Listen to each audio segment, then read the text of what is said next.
How to calm your mind when it imagines the worst. Has this ever happened to you? It's 11:47 at night. You're in bed, everything is silent, and suddenly your mind starts talking. What if I lose my job? What if this ache is something serious? What if I ruin that relationship? What if everything goes wrong? In a matter of minutes, you go from lying down peacefully to being in the middle of a catastrophic movie produced by your own brain.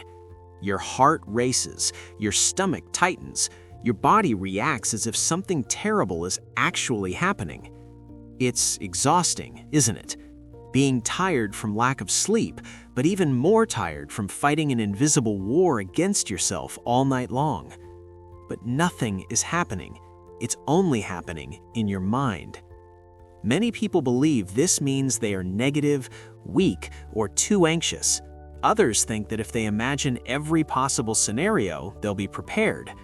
Today, I want to offer you a different perspective. Your mind is not broken. Your brain is not against you, and you are not condemned to live trapped in the worst-case scenario. In this video, we are going to understand what's actually going on when your mind imagines the worst, and, most importantly, how to calm it in a practical, compassionate, and science-based way. Because yes, you can train your mind. And no, it's not done by just saying, "Don't think about it." Let's take it step by step. Reframing. Your mind isn't pessimistic, it's protective. First, the most important thing. Your brain is designed to detect threats, not to make you happy. Its #1 priority is to keep you alive. For thousands of years, imagining the worst made sense. If you heard a noise in the jungle, assuming it was the wind when it was actually a predator could cost you your life. So our brains evolved with a negativity bias. In simple terms, your mind would rather be wrong by being overcautious than by being careless. It prefers to imagine a disaster rather than ignore a real risk. The problem is that today we don't live in the jungle. We live in a world of emails, unanswered texts, meetings, and Google diagnoses. But your brain is still running on that same ancient alarm system. When your mind imagines the worst, it's not trying to sabotage you, it's trying to protect you. The catch is that sometimes it overprotects, and that overprotection turns into chronic anxiety. The mechanism. What happens in your brain? Let's keep it simple. There are 3 key processes when your mind goes to the worst-case scenario. 1. The amygdala activates. The amygdala is like your brain's fire alarm. It detects danger. And when it senses something it interprets as a threat, an uncertainty, a negative possibility, a painful memory, it sends out an alert signal. That signal activates your sympathetic nervous system. Adrenaline is released. Your heart rate increases. Your muscles tense up. Your body prepares for fight or flight, even if the danger is just a thought. 2. The prefrontal cortex tries to solve it. Your rational side kicks into gear. It tries to analyze. It looks for solutions. It simulates scenarios. But here is where it gets interesting. The more activated the amygdala is, the less efficient your prefrontal cortex becomes. It's like trying to solve a math problem while a deafening alarm is blaring. Your mind starts spinning in circles. It finds no solution. So it generates more scenarios.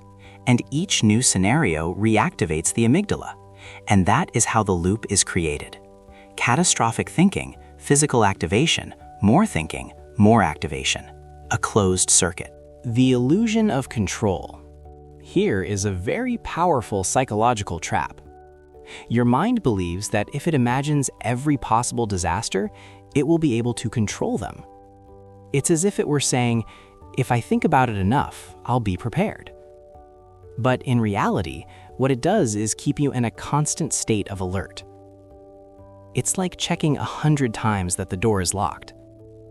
Not because it's open, but because your brain cannot tolerate uncertainty. And life is made of uncertainty. Tool 1. Distinguish between possibility and probability. When your mind imagines the worst, it is working with possibilities, but not all possibilities are probable. For example, it's possible for a plane to have a technical problem, but it is much more probable that it will reach its destination without incident. When a catastrophic thought appears, ask yourself, is this possible or is it probable? Then be specific. What real evidence do I have? What realistic percentage would I give it? This small change activates your prefrontal cortex more functionally and reduces emotional intensity. It doesn't eliminate the thought, but it grounds it. Or when you send a message, it's possible that person hasn't replied to your message because they are mad at you. But based on the facts of the last few months, what's more probable? That they suddenly hate you, or that they are busy, driving, or simply sleeping? Tool 2. Physiological regulation first, logic second. This is key. Do not try to reason with your mind when your body is on high alert. First, calm the body, because the body tells the brain if you are in danger. A simple technique, 4-6 breathing. Note, don't breathe to eliminate the thought. Breathe so your body knows it is safe. The thought will leave on its own only when it stops feeling like it has a fire to put out.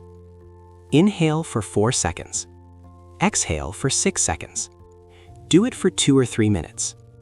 The longer exhalation activates the parasympathetic nervous system, the rest and repair system. When your heart rate drops, the amygdala reduces its intensity. And only then does logic start to work better again. First physiology, then thought. Tool 3. Schedule your worry time. It might sound strange, but it works.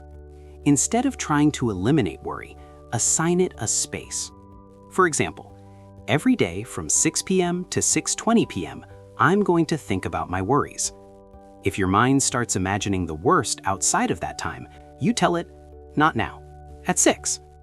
This trains your brain.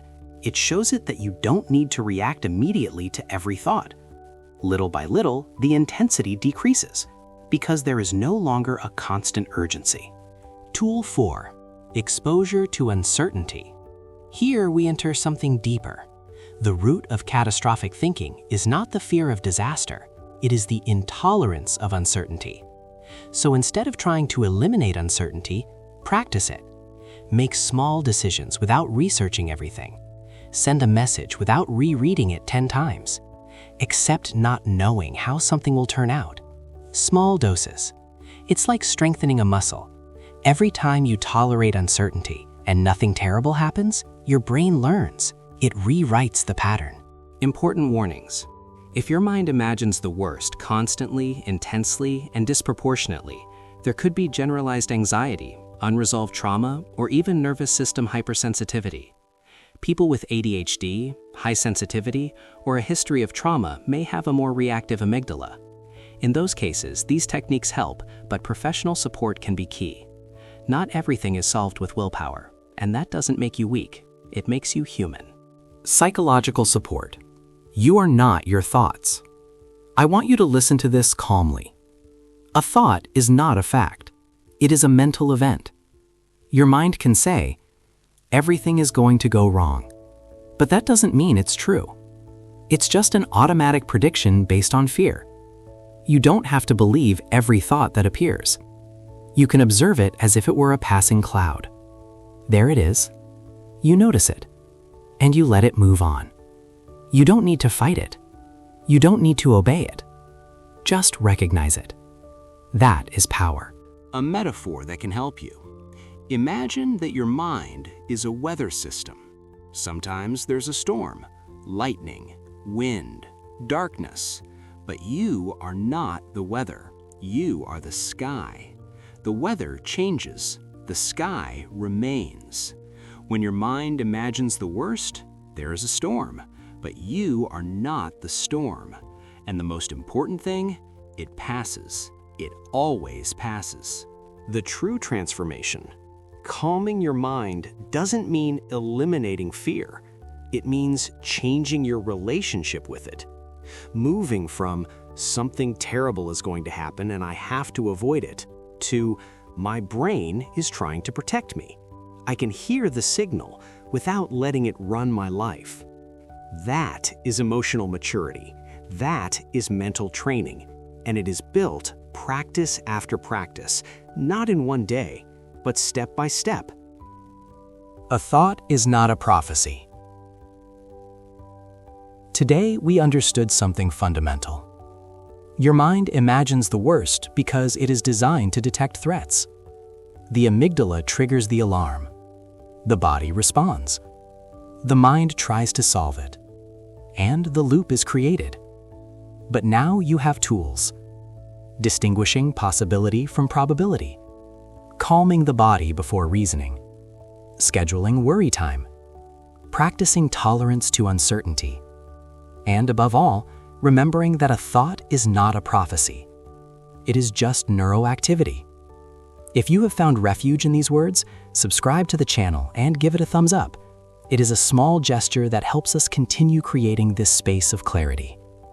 Tell me in the comments, what is the worst-case scenario your mind usually imagines? Sometimes putting it into words takes away its power. And remember this, your mind can generate storms, but you are bigger than any mental storm. Which tool are you going to try today? I'll be reading your comments right now. Take care of your mind because you are much more than your fears. Sending you a hug. See you soon.